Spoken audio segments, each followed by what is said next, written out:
I'm a grandma. Yup. To a little girl named Promise, who's a Michael Jackson fanatic, loves plain white rice, don't ask me why, has a personality bigger than this room, loves to dance, and forces me to watch Shrek until I'm ready to choke the bastard. When Promise was 2 years old, it was a turning point in her life when she discovered that she was afraid of the dark. The monsters, that's what she called it.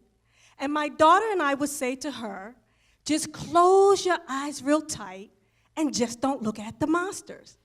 And so she closed her eyes real tight to the imaginary monsters and fall peacefully asleep.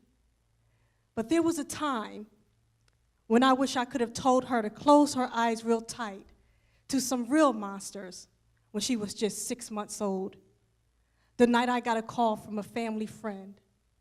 I remember it so vividly, the moment that phone rang. Lydia, I have some bad news. I froze. I froze because I knew that it was about my daughter, Treasure.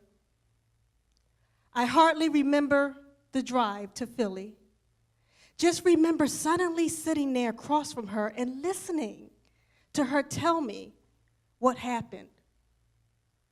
Mom, she said, he hurt me again. And I thought, no, not again. And Mom, he hurt me, and then he started choking me while Promise lay on the bed beside me. And I thought, God, no, not Promise. You see, this was not the beginning.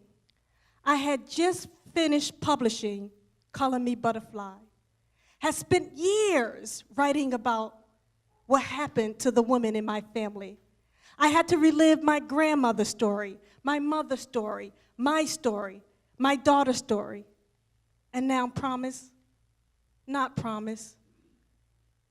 That night I could hardly sleep. Just thought about all the things I had done to help my daughter. The countless calls to the police, in and out of courtrooms filing restraining orders. At one point, I even moved her 3 different times to 3 different states. Now here we were again. This could not be happening again. And not to Promise. The next morning, after I got my daughter and Promise to safety, I would write a letter to the only person in the world that I thought could help me. And that letter started with, Dear Oprah. Dear Oprah, I wrote, I come from a family of 4 generations of mothers and daughters that suffered and survived over 60+ years of domestic violence and abuse. I told Oprah everything. About the first time he had hurt her, about the times I lay at night in fear of that fatal phone call, that I wanted to go to Congress to change laws to protect my daughter and Promise. And when I was done pouring out my heart to Oprah, I said something that would ultimately change the course of my life. I wrote, Oprah, if you cannot help me save my daughter, please, Oprah, help me save Promise. Now, I know what you all are thinking. Did Oprah ever respond? No. Because that letter was a complete wreck. I was all over the place. And now when I read it, I imagine Oprah just looking at it and poor Oprah thinking, what the hell? Girl, you're on your own. But you know what? It's okay that Oprah didn't respond, because had Oprah responded, I would have thought that I had done all that I was supposed to do, and Oprah would have done all that she had done. But I would have never realized that it wasn't Oprah that needed to save Promise. I needed to do something. So what did I do?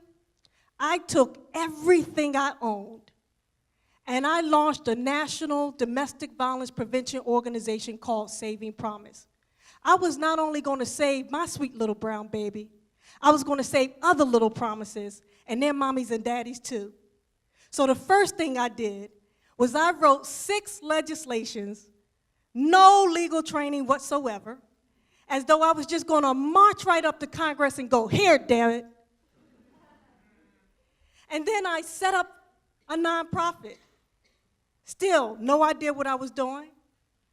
I started an LLC instead of a 501c3. I invited all my friends to join the board, big mistake. And then my mission statement, typically mission statements are maybe 2 lines. Well, mine was a dissertation. I was just figuring it out along the way. And my vision kept getting bigger and bigger and bigger. But it wasn't easy because no one wanted to give me funding. At one time, my whole team got together and decided to quit on me.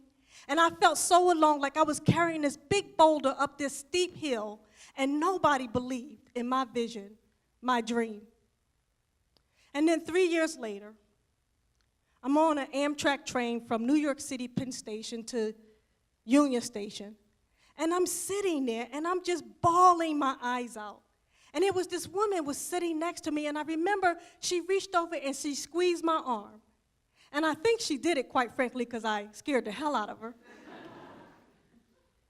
But you know what? I didn't care because I was emotionally and physically and spiritually and literally bankrupt.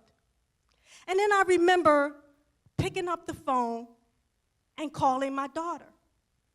And I imagined that I did this because I just needed to be reminded, why was I doing this? And the moment my daughter heard my voice, she did something that she had always come to do whenever I called her like this. She put Promise on the phone.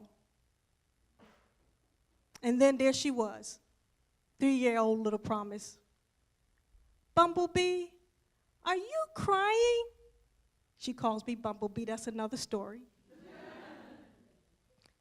And I said, yes, baby, I'm crying.